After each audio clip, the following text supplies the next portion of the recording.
चलिए, तो आज हम लोग लेक्चर अपना स्टार्ट करते हैं। हमारे साथ जो हमारे कैमरामैन मनीष हैं, उनके साथ मैं आज स्टार्ट करने वाला हूं आज के इस लेक्चर को। तो चलिए, आप लोग भी जो है अच्छे तरीके से आप जो है अपने ध्यान को इधर रखिएगा, ताकि आज का ये पूरा लेक्चर काफी इंपॉर्टेंट है। अभी तक हम लोगों ने जो भी चीजें पढ़ी है, जैसे कि डीएनए से डीएनए बनना, डीएनए से आरएनए बनना, आरएनए से प्रोटीन बनना, सब हम लोग देख चुके हैं, टोटल हम लोग स्टडी कर चुके हैं। अरे यस या नो?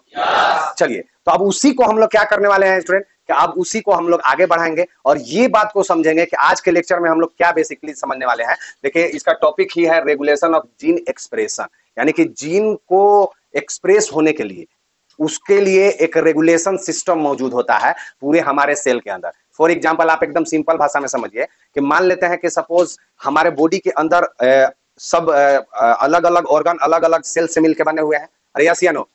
तो अलग अलग जो सेल से मिलकर बने हुए हैं, तो उसमें होता क्या है, इसको ध्यान समझिएगा कि जैसे फॉर एग्जांपल, जैसे हमारा सलाइवरी ग्लैंड है। अब सलाइवरी ग्लैंड का एक सेल को आप निकालिए, और सलाइवरी ग्लैंड के जैसे ही एक सेल को आप निकालिएगा और आप ही चाह रहे हैं कि एमाइलेज प्रोड्यूस हो, यानी कि एक सलाइवरी एमाइलेज जो है उसको आप प्रोड्यूस करना चाह रहे हैं। तो उसके लिए क्या होगा कि आप दो तीन कंडीशन है, हम लोग जैसे फिजियोलॉजी के अंदर आप पढ़े होंगे कि जैसे एमाइलेज का सिक्रीशन कब होता है जनरली, जब हम किसी, आप सुने होंगे कि जैसे मुंह में पानी आ गया, तो मुंह में पानी कब जनरली आता है? मुंह में पानी आना मतलब सलाइवा आना, और मुंह में पानी आना मतलब क्या? सलाइवा आना। तो कब आ रहा है? तो उसके लिए शर्त है कि जैसे आप किसी भी चीज, कोई भी खाना के बारे में आप सोचते हैं तो फिर मुंह में पानी आ जाता है, यानी कि सलाइवरी ग्लैंड एक्टिवेट हो जाता है और सलाइवा को सिक्रीट करता है।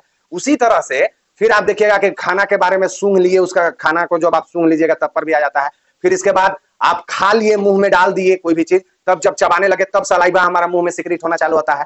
जैसे कि आप खाना जैसे डालते हैं तो फिर सलाइवा जैसे चबाते हैं तो उससे एक्टिवेट हो जाता है हमारा ग्लैंड, और ये चालू होता है। ये तो था क्या कि ये देखिए अलग अलग तरीके से सलाइवरी ग्लैंड से सलाइवा का सिक्रीशन होने का ये मैकेनिज्म है कि भाई ऐसे कोई चीज होता है, मतलब या तो आप सोच लो, या आप देख लो, या आप उसको सूंघ लो, या फिर आपको खा लो। इस तरह से जब आप करते हैं तो क्या हमारा सलाइवा सिक्रीट होना चालू हो जाता है। उसी तरह से अब बात आता है कि उस सलाइवा के अंदर जब एमाइलेज का बारी होगा, यानी कि एमाइलेज बनने का बारी होगा, तो वो भी कोई ना कोई रेगुलेट करता होगा, ठीक है ना? तो उसी तरह से बॉडी में ये एक ऐसा रेगुलेशन सिस्टम है। आप बेसिकली ये बात जान रहे होंगे कि हम लोग किससे बने हुए हैं, एक ओवा एक स्पर्म से बने हुए हैं। तो ओवा और स्पर्म जब आपस में मिलते हैं तो एक जाइगोट का निर्माण करता है, और जब जाइगोट का निर्माण होता है तो उसी से वो सेल डिफरेंशिएट, मतलब सेल डिवाइड करते हैं, और बाद में डिफरेंशिएट होकर के अलग अलग ये स्ट्रक्चर बन जाता है। कोई आई बना रहा है, कोई ब्रेन बना रहा है, कोई लीवर बना रहा है, कोई किडनी बना रहा है। इस तरह से ये डिफरेंशिएट हो जाते हैं। लेकिन जो भी जीन है सब के अंदर जीन तो सेम ही गया होगा, चाहे आंख का सेल ले लो, किडनी का सेल ले लो, आप लीवर का सेल ले लो,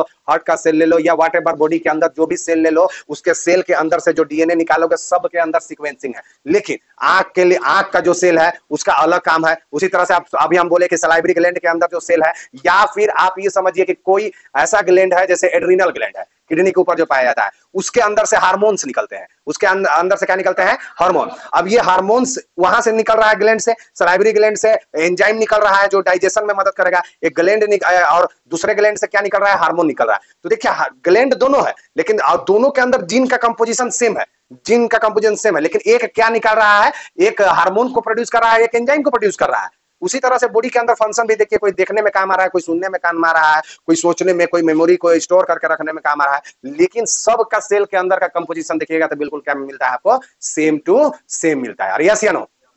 लेकिन अब बात आता है कि भाई ये सब के अंदर तो डीएनए सेम है सर, लेकिन कैसे ये अलग अलग हो गए, मतलब अलग अलग काम कैसे करते हैं? तो उसी का एक्सप्लेनेशन ये देता है रेगुलेशन ऑफ जीन एक्सप्रेशन, यानी कि हमारे बॉडी के अंदर स्विच ऑन मैकेनिज्म होता है। यानी कि जैसे अभी फॉर एग्जांपल ये हमारा जो बोर्ड है उसमें बहुत सारे बटन्स लगे हुए हैं, सब कनेक्शन तो एक ही आया है, लेकिन बोर्ड लगे हुए हैं। अगर हमको मन है कि ये वाला पंखा चलाएं तो ये वाला पंखा के लिए एक बटन चिपेंगे, ये वाला चलेगा। मन है कि वो वाला पंखा चलाएं तो उसके लिए अलग बटन है, वो चलेगा। इसी तरह से हमारे भी बॉडी के अंदर क्या होता है कि अलग अलग सेल के अंदर अलग अलग जगहों पर क्या हो रहा है? डीएनए होगा। हम लोग पढ़ चुके हैं डीएनए क्या करेगा? ट्रांसक्रिप्शन करेगा, आरएनए बनेगा, आरएनए से प्रोटीन बनेगा। प्रोटीन या तो हार्मोन हो सकता है, प्रोटीन या तो एंजाइम हो सकता है। अगर सलाइवरी ग्लैंड में बन रहा है तो एंजाइम बनेगा, और अगर वो हमारे जो ग्लैंड में बन रहा है मतलब वहां से हार्मोन निकलेगा, एड्रिनल ग्लैंड से जो बनेगा। तो कहने का मतलब है कि किस जगह से वो बन रहा है, उसी जगह से क्या होता है? ये निकलता है। अरे यस या नो? तो कहने क्यों ऐसे निकलता है? तो वहां पे क्या होगा कि बाकी सब जीन जो होंगे क्या हो जाएंगे? डीएक्टिवेट हो जाएंगे, और वो जीन एक्टिवेट होगा जिससे हमको फलाना हार्मोन बनाना है, या जो हम लोग जैसे सलाइवरी ग्लैंड में ऐसा नहीं है कि हार्मोन बनाने वाला जीन नहीं होगा, होगा जरूर, लेकिन वो वहां पे क्या होगा, स्विच ऑफ होगा, और जो जिससे बनाना है, एंजाइम बनाना है, वो क्या होगा, स्विच ऑन होगा। तो वही जो स्विच ऑन होगा तो उस कंडीशन में क्या होगा कि वो एक्टिवेट हो जाएगा और उससे हमारे एंजाइम बनेंगे, और एंजाइम बन करके हमारा बॉडी में काम होगा। फिर इसके बाद जब भरे हुए रहेंगे तो जैसे खाना खाएंगे हम लोग, या सोचेंगे हम लोग, या देखेंगे हम लोग, तो सलाइवा निकल जाता है, मुंह में आ जाता है। उसी तरह से अंदर का सिस्टम भी है, हमारा स्टमक के अंदर का सिस्टम है। तो इस तरह से जीन का रेगुलेशन होता है। तो इसी को समझने के लिए एक सिंपल एग्जांपल लिया गया है प्रोकैरियोट्स के अंदर। क्या लिया गया है, प्रोकैरियोट्स के अंदर। लेकिन पहले उसको हम लोग देखेंगे कि पहले जीन रेगुलेशन क्या है, उसको हम लोग समझते हैं लाइन बाय लाइन। तो यहाँ पे देखिए देता है कि it is the regulation over functioning of gene. ये क्या है, रेगुलेशन, या रेगुलेट करके रखता है फंक्शनिंग जीन के ऊपर। इसमें मैकेनिज्म क्या है कि at molecular level by which a gene express itself into the phenotype of organism. यानी कि मॉलिक्यूलर लेवल पर क्या होता है कि जीन जो है अपने आप को एक्सप्रेस करते हैं और फिनोटाइप बनाते हैं। जैसे मान लीजिए एंजाइम जो बना या हार्मोन जो बना, वो क्या है, वो दिखेगा एंजाइम है, हार्मोन है, लेकिन इसका बदलाव कहां देखने के लिए मिला, इसका रेगुलेशन कहां से स्टार्ट हुआ, मॉलिक्यूलर लेवल से हुआ। तो वहां से रेगुलेट हुआ, तब जाकर के फिनोटाइपिक जो अभी है वो देखने के लिए हमको मिलता है कि एंजाइम बनेगा कि हार्मोन बनेगा, ठीक है ना। तो इस तरह से फिर बोलता है कि it can be exerted at 4 level in eukaryotes. और मतलब यूकैरियोट्स के अंदर 4 जगह से इसको रेगुलेट किया जा सकता है। फॉर एग्जांपल देखिए, यूकैरियोट्स के अंदर क्या होता है स्टूडेंट, ये है डीएनए। डीएनए से क्या बनता है बताइए, डीएनए में ट्रांसक्रिप्शन होता है, ट्रांसक्रिप्शन होता है, अरे यस या नो। तो क्या बनता है, पहले ट्रांसक्रिप्शन स्टार्ट होता है तो एचएनआरएनए बनता है। क्या बनता है, एचएनआरएनए। फिर इसमें क्या होता है कि इसमें स्प्लिसिंग होता है, स्प्लिसिंग होता है। फिर क्या बनता है, स्प्लिसिंग जब पूरा हो जाएगा तो एमआरएनए का निर्माण होगा, अरे यस या नो, प्योर फॉर्म में हो जाएगा, एक इंट्रोन हट जाता है। तो अब एमआरएनए क्या करेगा, एमआरएनए आप देखिए ये सब कहां पे घटना घट रहा था, ये हमारा सेल के न्यूक्लियस के अंदर घट रहा था, अरे यस या नो। ये हमारे सेल का क्या है भाई, न्यूक्लियस है, ये न्यूक्लियस है सेल के अंदर का। अब ये एमआरएनए क्या करता है कि ये मान लेते हैं ये एमआरएनए बन गया। अब एमआरएनए क्या करेगा, ये बाहर निकलेगा, और याद कीजिए कि हमारा यहाँ पे जो एंडोप्लाज्मिक रेटिकुलम है उसके पास जाएगा, और वहां पे क्या मौजूद रहता है, राइबोसोम मौजूद रहता है। और उस एमआरएनए को जैसे ये साइटोप्लाज्म में आ गया, न्यूक्लियस से साइटोप्लाज्म में आया, और फिर यहाँ पे जाकर के ट्रांसलेशन होता है यहाँ पे। तो एमआरएनए का फिर क्या होगा भाई, ट्रांसलेशन। क्या होगा यहाँ पे, ट्रांसलेशन होगा। अब ये देखिए जो ट्रांसलेशन होगा, ये ट्रांसलेशन होकर के क्या बना देता है, फाइनली प्रोटीन का निर्माण कर देता है, अरे यस या नो। यानी कि ये प्रोटीन बन गया। यानी कि कहने का मतलब ये है कि अगर कोई भी जीन को हम अगर जैसे इसमें हम प्रोटीन बनने को रेगुलेट करना चाह रहे हैं, तो इसको 4 जगह से हम इसको अल्टर कर सकते हैं, रेगुलेट कर सकते हैं। कब, डीएनए से जब आरएनए बन रहा है तो वहां पे अगर मान लेते हैं कि कोई अगर हमको रोकना है कि डीएनए से आरएनए नहीं बनने देना है, तो आप ट्रांसक्रिप्शन होनी ही मत दीजिए, कुछ ऐसा केमिकल डाल दीजिए या कोई ऐसा प्रक्रिया लगा दीजिए जिससे ट्रांसक्रिप्शन होगा ही नहीं, समझे। तो वो नहीं होगा, यहां से भी रोका जा सकता है। अब हम ये मान लीजिए बन गया एचएनआरएनए बन गया, उसमें स्प्लिसिंग होनी ही मत दीजिए। फिर इसके बाद स्प्लिसिंग हो गया, मान लीजिए एमआरएनए बन गया, फिर भी हमको रोकना है। तो आप जैसी साइटोप्लाज्म में आ रहा था, तो साइटोप्लाज्म में आ रहा है भाई, साइटोप्लाज्म में आ रहा है, तो यहीं पे आप रोक दीजिए, इसको आने ही मत दीजिए, न्यूक्लियस से बाहर मत निकलने दीजिए। और जब न्यूक्लियस यहाँ पे आ गया और यहाँ से यहाँ पे जाएगा एंडोप्लाज्मिक रेटिकुलम में, और क्या होगा, ट्रांसलेशन करके प्रोटीन बनाएगा। तो आप इसको ही मत बनने दीजिए, तब वो प्रोटीन बन पाएगा क्या, नहीं बनने पाएगा। लेकिन मतलब इसमें कहना क्या चाह रहा है कि 4 जगह पर यूकैरियोटिक में लगभग हम लोग रोक सकते हैं, इसको रेगुलेट कर सकते हैं। यानी कि 4 जगह पर जब बनने लगेगा तब, जब बनने लगेगा तब, यानी कि जब बन रहा होगा प्रोटीन का सिंथेसिस, उस समय भी 4 जगहों पर रोक सकते हैं। और ऐसे तो मान लेते हैं कि और जो डीएनए होगा वो तो पहले ही से वहां पे स्विच ऑफ है, पहले से इधर वाला भी स्विच ऑफ है। ये सिर्फ किसके लिए है, मान लेते हैं कि हमें एंजाइम बनाना था, वो एंजाइम प्रोटीन वाला था, तो प्रोटीन वाला एंजाइम बनाना था, तो उसमें ये क्या था कि इस तरह से हम 4 जगह पर रोक सकते हैं। तो वही बोलता है कि यूकैरियोट के अंदर ट्रांसक्रिप्शन लेवल पर हम इसको रोक सकते हैं, पहले ट्रांसक्रिप्शन लेवल पर ही रोक सकते हैं। प्राइमरी कहां पे रोक सकते हैं, एचएनआरएनए मत बनने दीजिए, स्प्लिसिंग के जगह पर रोक दीजिए, इसको एमआरएनए को ट्रांसपोर्ट मत होने दीजिए न्यूक्लियस से साइटोप्लाज्म में, और ये ट्रांसलेशन लेवल पर, यानी कि एचएनआरएनए नहीं बनेगा, यहां से एचएनआरएनए नहीं बनेगा, यहां पे एक जगह रोक सकते हैं, दूसरा जगह यहां पे रोक सकते हैं, तीसरा साइटोप्लाज्म में ही नहीं जाने दे, और चौथा कहां, ट्रांसलेशन ही नहीं होने दे। तो यूकैरियोट्स के अंदर 4 जगह रोक सकते हैं, लेकिन प्रोकैरियोट्स के अंदर कहां कहां रोक सकते हैं, ये तो यूकैरियोट्स का हुआ। अगर प्रोकैरियोट का बात करें तो प्रोकैरियोट्स का बात करें तो ये डीएनए उसमें होता है, अरे होता है, अगर डीएनए होगा तो क्या बनेगा, आरएनए बनेगा।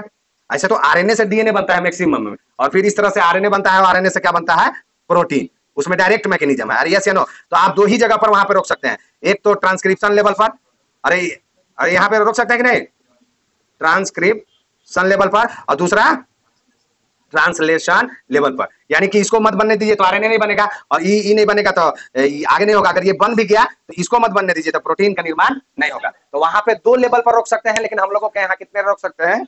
4 लेवल पर। यानी कि इसका जो एक्सप्रेशन है, कोई भी जीन, पहले तो बाकी सब स्विच ऑफ है, लेकिन जिसको स्विच ऑन किए उसमें भी एक्सप्रेशन को हम लोग रोक सकते हैं। उसमें तो यूकैरियोट्स में कितने लेवल पर? 4 लेवल पर, और प्रोकैरियोट्स में कितने लेवल पर? 2 लेवल पर हम लोग क्या कर सकते हैं? रोक सकते हैं। अरे यस या नो?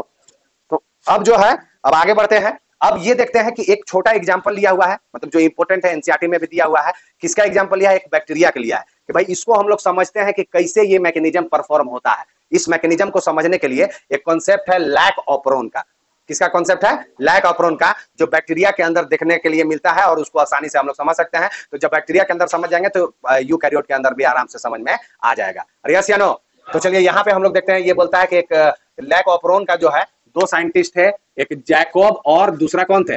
मोंड। ये जैकब और मोंड, ये 2 ऐसे साइंटिस्ट है स्टूडेंट, जिन्होंने इसका जो है ये लैक ऑपरोन का निर्माण, माने लैक ऑपरोन को देखा होते हुए किसके अंदर? प्रोकैरियोटिक सेल के अंदर होते हुए देखा। और जहां पे लैक का मतलब क्या है? लैक ऑपरोन का मतलब क्या है? लैक फॉर लैक्टोज होता है। क्या होता है? लैक्टोज। यानी कि लैक्टोज का मैकेनिज्म क्यों देखें? जैसे मान लेते हैं कि ये अब कहानी ये क्यों लैक ऑपरोन का क्यों समझने का था, लैक ऑपरोन के द्वारा क्यों समझाया गया जीन रेगुलेशन को, पहले समझिए। जैसे मान लेते हैं कि बैक्टीरिया सेल का एक खास बात होता है। बैक्टीरिया सेल का क्या खास बात होता है कि अगर मान लेते हैं कि अगर हमको एनर्जी बनाना है, कोई भी बैक्टीरिया को एनर्जी चाहिए, तो अगर डायरेक्ट ग्लूकोज उसको दे दोगे तो बैक्टीरिया क्या करेगा? ग्लूकोज को लेगा, उसके लिए कोई मेहनत नहीं है, ग्लूकोज को एब्जॉर्ब करेगा, उसको तोड़ने की भी जरूरत है, क्योंकि वो तो फाइनल प्रोडक्ट है। और फाइनल प्रोडक्ट है तो उसको कोई तोड़ने उड़ने की जरूरत नहीं है, और वो डायरेक्ट ले लेगा, तो उसके लिए कोई मैकेनिज्म होना जरूरी नहीं है। उसके अंदर जो डाइजेस्टिव सिस्टम है वो डायरेक्ट काम कर जाएगा और एटीपी में कन्वर्ट हो जाएगा। यस या नो? लेकिन जब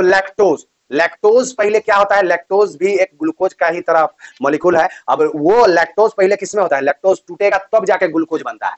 तो लैक्टोज अगर मान लेते हैं कि एक बैक्टीरिया को उठा करके ग्लूकोज के मीडियम में रखे, तो ग्लूकोज के जब मीडियम में रखते हैं तो उसमें क्या देखने के लिए मिलता है कि उसमें और आपको एक्स्ट्रा कुछ भी करने का नहीं है जरूरत। उसमें आपको एक्स्ट्रा क्यों नहीं है जरूरत? क्योंकि डायरेक्ट ग्लूकोज में एब्जॉर्ब करके उसको कहानी खत्म कर दिया, मैंने एटीपी ले लिया। लेकिन अगर उसी बैक्टीरिया को उठाकर लैक्टोज के सोल्यूशन में डाल दे तो वो क्या करेगा कि लैक्टोज को पहले कन्वर्ट करेगा, तब जाकर के उसको तोड़ेगा, तब जाकर के ग्लूकोज में कन्वर्ट होगा, तब जाके उससे एनर्जी लेगा। समझे? तो अब मान लेते हैं कि बैक्टीरिया को तो खाना है, अब मान लो ग्लूकोज न दे करके लैक्टोज दोगे तो वो क्या करेगा? खाना तो खाएगा। तो उसके लिए उसके बॉडी के अंदर कैसे जीन का रेगुलेशन होता है, इसी में इन लोग यहाँ पे समझाए हुए हैं। तो यहाँ पे देखिए बहुत अच्छे तरीके से समझाए हुए हैं कि लैक्टोज से लैक को ले लिया, ऑपरेरन मॉडल दिए। किन लोगों ने दिया? जैकब एंड मोंड। ये क्वेश्चन आ चुका है, 12th में भी आता है और नीट में भी आ चुका है कि ये लैक ऑपरेरन मॉडल किसने दिया था। ठीक है, अब यहाँ पे देखिए, यहाँ पे पॉलीसिस्टोनिक स्ट्रक्चरल जीन पाया जाता है। पॉलीसिस्टोनिक मतलब क्या? हम पहले भी बता चुके हैं कि सिस्टोनिक और पॉलीसिस्टोनिक क्या है। एनसीईआरटी का एक मतलब जब आप जीन रेगुलेशन के पहले जब आप पढ़िएगा वहां पे किसमें ट्रांसक्रिप्शन के समय, तो उसमें ये बात बताया हुआ है कि देखिए बैक्टीरिया में क्या होता है कि बैक्टीरिया के अंदर यानी कि प्रोकैरियोट्स के अंदर जनरली क्या देखने के लिए मिलता है कि जो रेगुलेशन ऑफ जीन है, यानी कि हम वहां पे देखे थे कि जैसे ही बैक्टीरिया में एमआरएनए बन रहा है तो तुरंत प्रोटीन बनना चालू हो जाता है। एमआरएनए से तुरंत क्या चालू हो जाता है? प्रोटीन। लेकिन यूकैरियोटिक में ऐसा होता है क्या? वो प्रोटीन पहले एचएनआरएनए बनता है, फिर उसमें कैपिंग होगा, टेलिंग होगा, फिर स्प्लीसिंग होगा, तब जाकर के एमआरएनए बनता है। यस या नो? तो वहां पे क्या होता था कि थोड़ा लॉन्ग प्रोसेस हुआ करता था। क्या होता था? लॉन्ग प्रोसेस होता था। और वहां पे हम लोग देखते थे कि जो एमआरएनए बना वो सिर्फ एक ही प्रोटीन को कोड करेगा, कोई एक प्रोटीन बनाएगा या कोई एक एंजाइम बनाएगा, कोई एक हार्मोन बनाएगा। लेकिन बैक्टीरिया के अंदर ऐसा नहीं है। एक बार में जब एमआरएनए बनता है तो 2, 3, 4, 5, तो बैक्टीरिया के अंदर जो सिस्टोन होते हैं, मतलब सिस्टोनिक होता है, यानी कि जो बनाने का जीन बनाने का जो कैपेसिटी होता है वो कैसा होता है? वो एक साथ 3 भी बना सकते हैं, 4 भी बना सकते हैं। इसीलिए बैक्टीरिया का क्या बोला जाता है? पॉलीसिस्टोनिक स्ट्रक्चरल जीन। लेकिन यूकैरियोट्स के अंदर एक स्ट्रक्चरल जीन होता है, एक से एक ही प्रोटीन बनता है। ठीक है ना? तो इस तरह से यहाँ पे होता है। तो चूंकि बैक्टीरिया का एग्जाम्पल लिए हैं तो एक साथ क्या होगा? एक से ज्यादा प्रोटीन का निर्माण होगा। तो उसी को यहाँ पे लैक ऑपरोन के अंदर दिखाया गया है। तो इसमें यह दिखाया गया है कि क्या बोला है कि पॉलीसिस्टोनिक जो स्ट्रक्चरल जीन है वो रेगुलेट होता है प्रोमोटर से और रेगुलेटरी जीन से। तो यहाँ पे ये दिया, इसका अरेंजमेंट जो होता है वेरी कॉमन इन बैक्टीरिया होता है और इसी को रेफर टू द ओपरोन कहा जाता है। जो ये अरेंजमेंट क्या है, देखिए कि एक बैक्टीरिया का हम पूरा सेल ले लिए हैं यहाँ पे और उसके अंदर ये वाला एक जीन ले लिए हैं, डीएनए मतलब एक डीएनए ले लिए हैं और डीएनए के ऊपर देखिए क्या होता है, हम लोग पढ़ चुके हैं कि एक प्रमोटर रीजन होता है, फिर इसके बाद एक टर्मिनेटर रीजन होता है, अरे होता है ना, लेकिन बीच में क्या होते हैं, स्ट्रक्चरल जीन होते हैं। तो प्रमोटर के साथ साथ यहाँ पे O4 क्या होता है, ऑपरेटर। अब इसमें क्या होता है कि जब देखिए अगर सब कुछ बढ़िया रहा तो इसमें क्या होता है कि प्रमोटर के साथ आरएनए पॉलीमरेज जुड़ता है, याद कीजिए ट्रांसक्रिप्शन को, प्रमोटर के साथ आरएनए पॉलीमरेज जुड़ जाता था। इसके बाद ऑपरेटर क्या करता था, उसके आगे का जो स्ट्रक्चरल जीन है उसको देख देख करके क्या बना देता, ट्रांसक्रिप्शन करता और पॉलीसिस्टोनिक लैक एमआरएनए बनवा देता था। और जब लैक एमआरएनए बनेगा तो उसका क्या होगा, ट्रांसलेशन होगा, और ट्रांसलेशन होगा तो 3 प्रोटीन का निर्माण होता है बैक्टीरिया के अंदर। कौन कौन भाई, बीटा गैलेक्टोसाइडेज, परमिएज और ट्रांस एसिटाइलेज। क्या होता है, ट्रांस एसिटाइलेज। तो ये 3 जो है एक साथ एक बार रेगुलेशन हुआ तो 3 यहां पे क्या बना, प्रोटीन का निर्माण हुआ। लेकिन अब यहां पे देखिए तो लेकिन अब यहां पे क्या है कि यहां पे बोला कि इफ लैक्टोज एब्सेंट रहता है, जब लैक्टोज एब्सेंट रहता है तो ये मैकेनिज्म चलता नहीं है। कैसे, तो ये जो इंड्यूसर जीन है, यहां पे जो रेगुलेटर जीन है वो क्या करता है, पहला नंबर क्यों, अब ये बता रहा है कि जब लैक्टोज नहीं होगा तो लैक्टोज नहीं होगा तो ग्लूकोज उसको मिल रहा है, तो ग्लूकोज मिलेगा तो ये सब मैकेनिज्म करने का जरूरत है क्या। तो उसके लिए क्या होता है, जो इंड्यूसर जीन होता है, यहाँ पे जो इंड्यूसर जीन है वो क्या करेगा, एक रिप्रेसर एमआरएनए का निर्माण करता है और वो क्या बना देता है, एक रिप्रेसर प्रोटीन का निर्माण कर देता है। किसका निर्माण कर देता है, रिप्रेसर प्रोटीन। और ये रिप्रेसर प्रोटीन क्या करता है स्टूडेंट, कि ये ऑपरेटर से जाकर के ओ वाला रीजन से जाकर के जुड़ जाता है, और जैसे ही जुड़ा यानी कि ये उठ करके यहाँ पे लॉक कर दिया, रास्ता बंद कर दिया, तो प्रमोटर में जब आरएनए पॉलीमरेज जुड़ेगा भी तो आगे बढ़ पाएगा क्या, नहीं बढ़ने पाएगा। यानी कि जब यहाँ पे जुड़ गया तो रास्ता ही ब्लॉक हो गया, किसके वजह से, रिप्रेसर प्रोटीन की वजह से। तो ये प्रमोटर आगे नहीं बढ़ने पाएगा, तो ये न तो ट्रांसक्रिप्शन होगा, न ट्रांसलेशन होगा और न ये सब का निर्माण होगा। और ये सब का निर्माण नहीं होगा तो इसको जरूरत नहीं था, इसलिए निर्माण नहीं किया, यानी कि ये जरूरत नहीं था इसलिए इसको बनाया नहीं। लेकिन अगर यही, तो इसमें क्या हुआ, repressor plus operator, repressor protein plus operator, protein operator जो है वो क्या करता है, प्रिवेंट आरएनए फ्रॉम ट्रांसक्रिप्शन, यानी कि ट्रांसक्रिप्शन बनने नहीं देता है। तो इस कंडीशन को हम लोग क्या बोलते हैं कि स्विच ऑफ है, अभी इसका मैकेनिज्म चालू नहीं है। लेकिन अब इसमें आ जाइए, इसमें जब आइएगा आप यहाँ पे, लैक्टोज जब प्रेजेंट रहता है, क्या रहता है भाई, लैक्टोज जब प्रेजेंट रहता है तो उस कंडीशन में आप यहाँ पे देखिएगा स्टूडेंट कि देखिए लैक्टोज जब आ गया, अब यहाँ पे देखो प्लीज इधर देखिए कि लैक्टोज जब यहाँ पे आया तो परमिएज एक एंजाइम पाया जाता है पहले से साइटोप्लाज्म के अंदर, परमिएज पाया जाता है। अब ये परमिएज क्या करता है कि लैक्टोज को अलाउ करता है कि भैया लैक्टोज आप आ जाइए, अलाउ कर दिया। अब इसको क्या करना है, लैक्टोज से एनर्जी लेना है, तो अब लैक्टोज को तो डायरेक्ट डाइजेस्ट कर नहीं सकता था, तो इसके लिए क्या करेगा, एंजाइम का निर्माण करवाएगा। अब एंजाइम का निर्माण करवाने के लिए क्या है, लैक्टोज तो आ गया, परमिएज तो अलाउ कर दिया, तो अब क्या करें कि यहाँ पे इंड्यूसर जीन का क्या काम है, ये तो क्या करेगा, एमआरएनए बनाएगा, और एमआरएनए से ये रिप्रेसर प्रोटीन बनाएगा, और ये क्या करता है, इसको ये उठता है और यहाँ पे जाकर के जुड़ने के लिए ये कोशिश करता है। लेकिन इस बार क्या हो गया, लैक्टोज आ गया, तो अब देखिए ये रिप्रेसर प्रोटीन जब इसको देखता है लैक्टोज को तो ऑपरेटर को भूल जाता है, ऑपरेटर को, और जैसे ही ऑपरेटर को भूलता है तो लैक्टोज को कहता है कि भाई लैक्टोज आप आ गए, तो रिप्रेसर बोला लैक्टोज तो लैक्टोज बोलता है कि जी मैं आ गया हूं। यहां पे क्या हुआ कि लैक्टोज जैसे ही आया, रिप्रेसर क्या था, ऑपरेटर के साथ बाइंड हो जाया करता था, तो अब जैसे ही रिप्रेसर आया, अरे अब यहां पे लैक्टोज का एंट्री हुआ है, तो अब रिप्रेसर क्या कह रहा है, ऐसे तो जनरली किसके साथ जुटा था, ऑपरेटर के साथ जुटा था, लेकिन अब यहाँ पे लैक्टोज को देख लिया और लैक्टोज से इसका इतना मोहब्बत है, इतना घनिष्ठता है कि इसके लिए क्या सॉन्ग आ रहा था कि फिर एक बार चल फिर एक बार बिखर जाते हैं और तेरे इश्क में पड़ जाते हैं। तो यहाँ पे क्या होगा कि इस तरह से सॉन्ग गाते हुए इसके साथ ये अटैच हो जाता है, और जैसे ही ये अटैच कर लेता है, यानी क्या हुआ, जैसे इससे अटैच हो गया तो ये क्या होगा, अब यहां से ये जाने पाएगा क्या, अब ये जाने नहीं पाएगा, तो ऑपरेटर क्या हो गया, फ्री हो गया, और यहाँ पे आरएनए पॉलीमरेज है, आरएनए पॉलीमरेज है। अब आरएनए पॉलीमरेज क्या करेगा, ऑपरेटर को ऑर्डर देगा, और ऑपरेटर क्या करेगा, ये जो जीन है ये ZY जया, इसको हम लोग क्या बोलते थे, जया, एक लड़की है जया, इप्पो जया, इसको हम लोग क्या बोलते थे, इप्पो जया।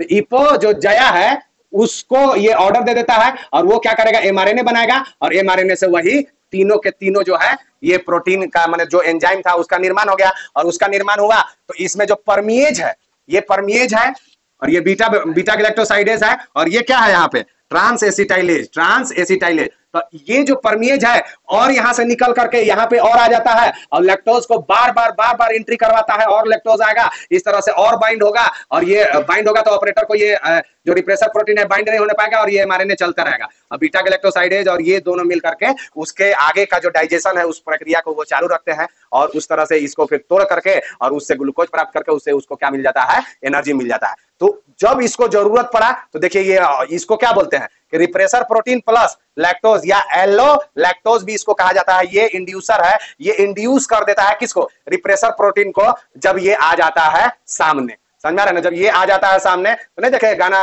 गा करके इसको क्या कर दिया, इसी के साथ जुड़ गया कि फिर एक बार बिखर जाते हैं, चल तेरे साथ कंबाइन हो जाते हैं। समझ रहे ना, उधर ना कंबाइन होकर के इधर कंबाइन हो जाते हैं, ठीक ना। जैसे ही कंबाइन हुआ तो ये तो चाहिए रहा था कि हमारा से कंबाइन हो जाओ भाई, क्योंकि हमारा क्या करना है, हमारा एंजाइम बनवाना है और एंजाइम बनेगा तब ना हमारा क्या होगा, जब हमारा डाइजेशन होगा और सेल इसको मतलब इकोलाई सब देखते रहता है बैठ करके, बोलता है हाँ गाओ गाओ गाओ गाओ, ऐसे नहीं गाएगा तो फिर कैसे होगा। समझ में आ रहा है ना, हमको तो एनर्जी चाहिए भाई, हमको तो एनर्जी चाहिए, ठीक है।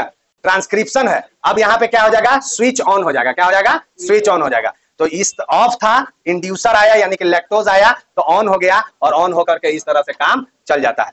तो ये हम लोगों ने क्या देखा कि कैसे लैक्टोज का जो लैक ऑपरोन का जो मैकेनिज्म है उसको कैसे ये परफॉर्म करते हैं और किस तरह से ये करते हैं। तो इंड्यूसर का होना और इंड्यूसर का नहीं होने में क्या डिफरेंसेस रहता है, स्विच ऑन और ऑफ का मैकेनिज्म चलता है और इस तरह से करता है। अच्छा, एक लाइन और एनसीईआरटी में दिया हुआ है कि बोलता है कि ठीक है कि परमिएज इसको अलाउ कर दिया आने के लिए, लेकिन जब नहीं था परमिएज आया कहां, परमिएज तो जनरली जब ट्रांसलेशन होगा तब ना जाकर परमिएज का निर्माण होगा।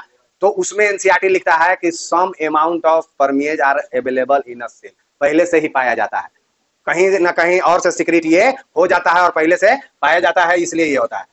तो यहाँ पे आपको ये ध्यान में रखना है। अब आइए ह्यूमन जीनोम प्रोजेक्ट के बारे में देखते हैं। अगला जो टॉपिक है ह्यूमन जीनोम प्रोजेक्ट, ये एक मेगा प्रोजेक्ट था स्टूडेंट, जो US department of energy and national institute of health ने इसका शुरुआत किया था। इस प्रोजेक्ट का मेन मकसद क्या था आगे हम लोग देखेंगे। इसमें क्या किया जाता था, मेन मकसद है कि सीक्वेंसिंग ऑफ ह्यूमन जीनोम, यानी कि इसका मेन मकसद था कि भाई ह्यूमन के अंदर जितने भी जीन है उसका हम सीक्वेंस कर लें और उसके बारे में जान जाए, ताकि उससे क्या प्रोटीन बनता है, ताकि आने वाला समय में ह्यूमन के अंदर कोई भी अगर प्रॉब्लम होगा, परेशानी होगा तो उसमें हम लोग क्या करेंगे, उसको हम लोग ठीक करके और मतलब उसको स्टडी अगर पहले ही से जाना हुआ रहेगा तो हम उसमें स्टडी करके कोई भी चेंजिंग कर सकते हैं। तो इस तरह से किया, ये 1990 में स्टार्ट किया गया था और इसको यूके ने स्टार्ट किया था। इसका मेजर पार्टनर यूनाइटेड किंगडम है, लेकिन बाद में इसमें जापान को भी जोड़ा गया, फ्रांस को भी, जर्मनी को, चाइना को और कुछ अदर कंट्री को भी इसमें जोड़ा गया, क्योंकि बहुत मेगा प्रोजेक्ट था, बहुत बड़ा प्रोजेक्ट था। क्यों था, कैसे था, अभी हम लोग यहाँ पे देखेंगे। अच्छा, इसके लिए जब प्लानिंग किया जा रहा था तो ये माना जा रहा था कि मतलब यूके ने कब इसका प्लानिंग मतलब शुरू किया था, 1990 में, और ये एक्सपेक्टेड माना जा रहा था कि 2005 जाते जाते तक इसको हम लोग क्या कर लेंगे, कंप्लीट, यानी कि ह्यूमन के अंदर जितने भी जीन पाए जाते हैं सबको लिख लेंगे, सबका सीक्वेंस जान जाएंगे और कौन क्या बनाता है ये हम लोग समझ लेंगे। लेकिन जब इसको करते गए लोग तो मात्र 13 ईयर के अंदर 2003 में सब का कंप्लीट कर लिए, यानी कि 2003 में 21 ऑटोजोम और XY मिला करके इस सब पर कौन कौन जीन मौजूद रहता है सबका सीक्वेंसिंग हो गया था। लेकिन एक क्रोमोजोम नंबर फर्स्ट, क्योंकि सबसे बड़ा क्रोमोजोम कौन होता है, फर्स्ट क्रोमोजोम सबसे बड़ा होता है, तो उसका सीक्वेंसिंग नहीं होने पाया था क्योंकि वो बहुत बड़ा होता है, इसलिए उस पर पूरा बहुत ज्यादा जीन भी मौजूद रहेंगे।